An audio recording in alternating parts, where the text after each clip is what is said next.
The other potential candidate that we expect to get in the race is House of Delegates member Culpeper and now write-in winner Nick Freitas. We expect him to get in the race, but right now he's not, so it's Andrew Knaggs and Lisa Martinez. Andrew is a West Point graduate. He's a former Green Beret.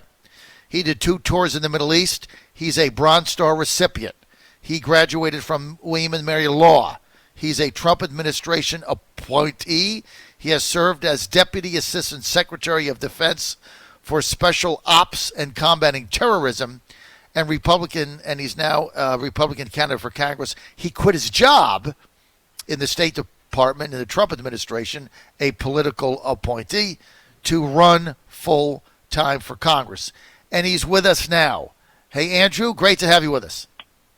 Hey, John, thanks for having me on. And just to correct the record there, I was actually in the Pentagon, not the State Department. Sorry about that. My bad. Yeah, no problem. Pentagon. No problem. Okay, got that. Thank you. Yeah. Okay, so Andrew, let me ask you this. I'm going to get to the race in a minute, but when you look at the impeachment, our view on this whole thing is that many people in the Pentagon and the State Department, these various positions, simply don't like the president's America First foreign policy. And so they've been trying to change it, undermine it. I mean, this has been going on since he's got there. And one of the big debates on the Ukraine, Andrew, is that a lot of the people that were still there around the president, whether he appointed them or Obama holdovers, don't like his America First foreign policy.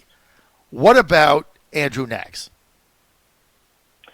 Well, first of all, I need to tell you, I have no direct knowledge of the Ukraine issue specifically, but I can tell you that from my perspective, the president's America First policy has been the key driver in the resurgence of our prominence and our credibility on the global stage. So I am a full-throated, absolute supporter of that approach.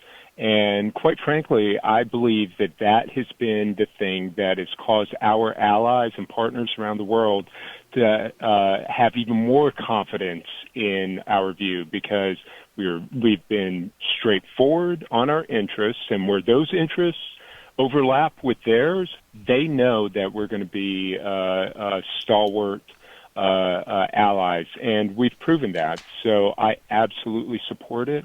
And in fact, I played a role in furthering that policy from my perch there in the Department of Defense. So I fully support it. Andrew, next, let me ask some specifics. Okay, so Sure. The president calling for NATO to pay their fair share. He's criticized NATO as an outdated organization, that he is not particularly happy with their mission, but basically called on our allies to step up and pay the 2% of their percentage of their economy towards it. Got a lot of criticism for that. What say you?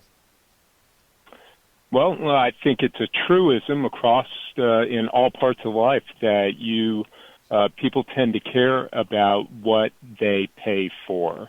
And the fact is that I think our allies understand, our treaty allies in Europe understand that they've got to step up to the plate.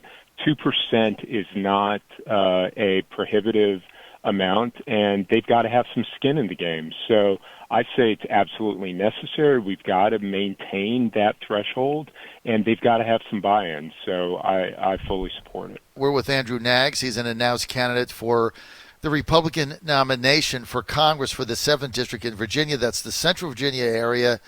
That is the seat now held by incumbent Democrat Abigail Spanberger. Nomination will be decided at a convention sometime whenever, right? Another one of these hated conventions coming your way. Can't do anything about it. Can't stop it. That's what it is. What it is. Okay, let's get to the president's decision to withdraw troops from Syria. Andrew, how do you stand on that? Well, I support the president's decision. I know that he's taken a lot of flack on that, but we cannot look at our engagement around the world as one that requires us to remain in place every time we engage somewhere.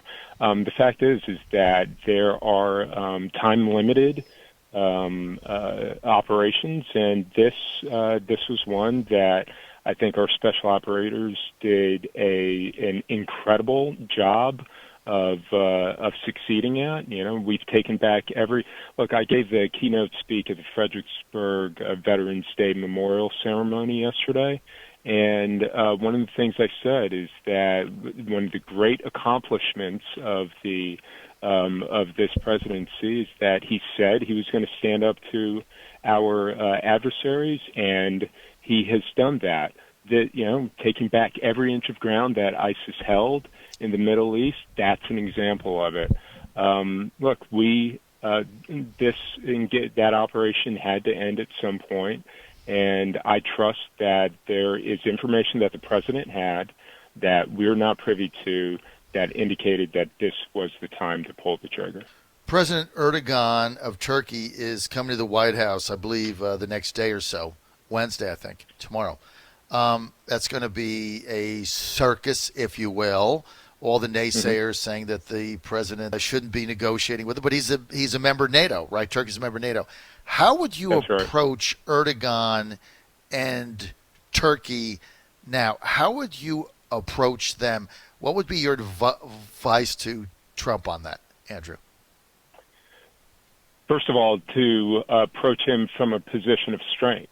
We're not, he's absolutely for good or ill, Turkey is a NATO ally, right? We have certain obligations with respect to Turkey that we don't have to other actors in the region, but we need to approach that ally from a position of strength. The thing that should be driving the train, and we talked about this earlier, is in terms of the America First policy, is our national interest. So that would be the starting point. Now, as to the operations in Syria, look, Turkey has its own national interests at play, and to the extent that those national interests align with ours, I think that we ought to support Turkey, and to the extent that they don't, for example, relationships with other players in the region that we consider to be competitors or adversaries, well, we need to hold the line. So, for example, if Erdogan came into the Oval wanting to talk about expanding a relationship with Iran, let's say, well, we would need to hold the line there. I would advise the president, though, in all instances to stay focused on what our interests are and to not drift. Well, that is the core of the America First foreign policy, which is U.S. interest ahead of everything else, right? So you're consistent with that. Negotiating with the Taliban to get out of Afghanistan, are you comfortable with that? Depends on what you mean by negotiating with. So I'm going to answer that question in good faith. The bottom line is that a key point of the negotiation needs to be that the Taliban has to recognize the legitimacy of the democratically elected government of Afghanistan. If they don't, then we just cannot even get to the point where there's a legitimate good faith discussion. So if we're talking about negotiation in terms of just throwing our hands up and walking away and hoping not to get shot in the back, then absolutely not, and that is not U.S. policy, at least as I understand it. But if we're talking about getting them to the table and agreeing to a cessation in hostilities and agreeing to the acknowledging the legitimacy of the democratic process that's in place, then absolutely, I think that's a place for us to start. So under those auspices, you would be comfortable with giving them a share in power of the government if they met those conditions? No, and that presupposes that we would have the authority or the ability to say, hey, here's your allocation of the government. So no, on the basis of that, certainly not. However, if what you're getting at is should the Taliban be able to stand for elections in their parliamentary process, then look, that is a process. That's what I'm talking about. Acknowledging the legitimacy of the democratically elected government. If they want to participate in that process, I think that serves to normalize relationships, and there's likely to be good things that flows from that. But I want to be absolutely clear here, John. I'm not talking about carving up the government or the territory of Afghanistan and giving a part of it to the Taliban. I absolutely don't support that. But, getting them involved in the democratic process, I think that, at least in generic terms, I think that there are some benefits to be had from there. Andrew Knaggs, candidate, Congress, 7th District, Virginia, Republican. This will be decided again in a convention sometime in 2020 there. Candidates in are Tina Ramirez, and we expect Nick Freitas also to get in the ring. I've got a minute. How do you beat Abigail Spanberger? Yeah. Well, I beat her by drawing a clear distinction and making it clear what I stand for. And look, she was elected on the basis of her portrayal as being a moderate. Well, it's been clear in her time in Congress that she absolutely is not a moderate, and she's not interested in reaching across the aisle.